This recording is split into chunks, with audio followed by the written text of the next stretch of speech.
Mais pourquoi on y va si on ne doit pas y aller? Parce que les Occidentaux se sont mis dans l'obligation de faire quelque chose. Mais donc c'est pas y aller, c'est pas envoyer l'armée, c'est pas aller au sol, c'est pas s'engager dans la guerre civile. Et vous voyez, donc c'est des actions, les actions que je ne connais pas, mais que par raisonnement j'essaie de formuler, sont des actions ponctuelles, précises, mais c'est pas un engagement. C'est même moins d'engagement, beaucoup moins d'engagement qu'au Mali, par exemple. Vous voyez, si Mais on prend c'est ces comparaisons. stratégique ou c'est un apitoiement?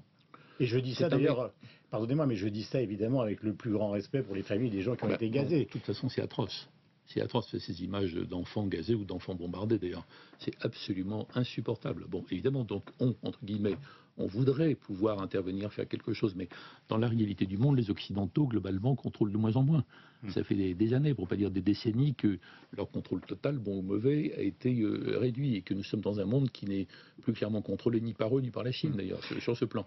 Donc on a du mal à le croire parce que du point de vue de l'opinion occidentale, ici chez vous, mais aussi aux États-Unis ou en Grande-Bretagne, c'est à la fois inquiétant, le fait qu'on ne contrôle pas assez, et humiliant.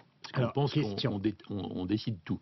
C'est pour ça que la synthèse entre les deux, les dirigeants occidentaux du moment se sentent, à mon avis, obligés de faire quelque chose. Donc, il faut quelque chose de ponctuel, de très ciblé, mais qui n'est pas un engagement au sens fort du terme dans une guerre civile. J'ai envie de vous dire, qui malheureusement continuera. Mais justement, la question est... Si ça sert politiquement, parce qu'à un moment donné, il y a une situation.